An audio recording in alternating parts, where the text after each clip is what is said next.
Hello everybody. Why it is important to know about the serum potassium level in chronic kidney disease?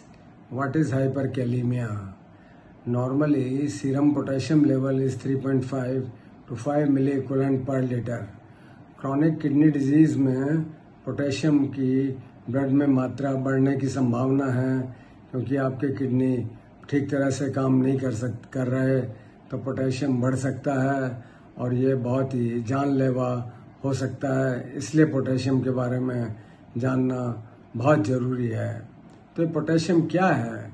Potassium एक बहुत important intracellular cation है जो कि आपके बहुत ही बॉडी के कई फंक्शंस को रेगुलेट करता है।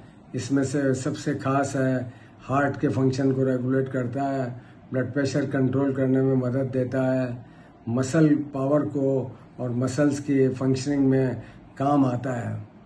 तो अगर ये पोटेशियम हाई हो जाता है तो उससे क्या हो सकता है? आपको वीकनेस हो सकती है, टायर्डनेस, मसल क्रैम्प्स, फटीग हो सकते हैं, आपकी हार्ट रेट कम हो सकती है और सबसे डेंजरस बात यह है कि पोटेशियम बढ़ने से हार्ट स्टॉप हो सकता है।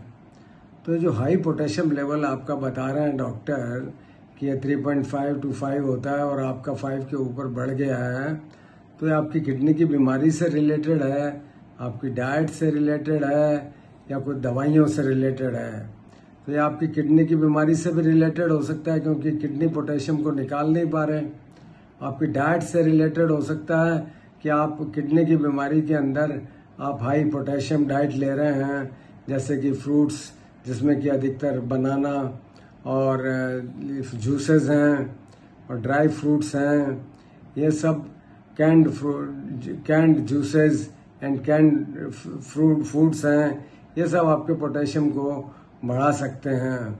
कुछ दवाइयाँ ब्लड प्रेशर की जो आप ले रहे हैं जो कि एस इनहिबिटर AR भी कहलाती है, जैसा कि रामिप्रिल, एनालाप्रिल, टेलमिसार्टन इत्यादि दवाइयाँ, या कुछ डायूरेटिक हैं जिसमें कि स्पाइरोलेक्टोन मिला हुआ है, एल्डेक्टोन, लेसिलेक्टोन, डाइटोर प्लस इत्यादि पोटेशियम स्पेयरिंग डायूरेटिक हैं जो कि आपको सूजन उतारने के लिए दवाइयाँ दी जा रही हैं, उससे आपका पोटेशियम बढ़ सकता है।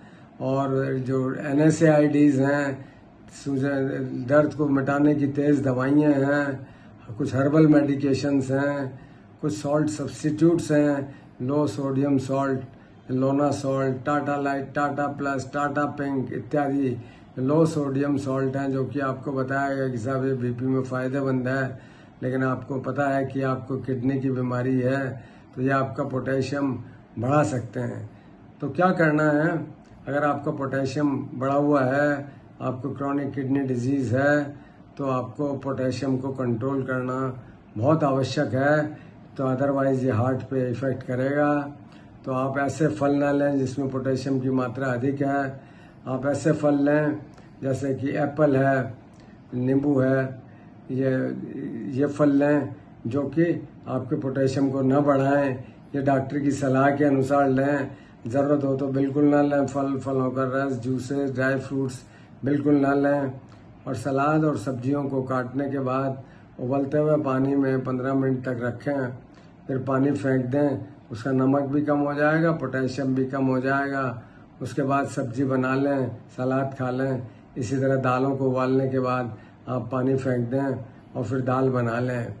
यदि आपका पोटेशियम लगातार हाई है तो कुछ ऐसी दवाइयाँ दी जाती हैं, डायूरेटिक्स, जो कि आपके शरीर में से पोटेशियम को बाहर निकालने में मदद करती हैं।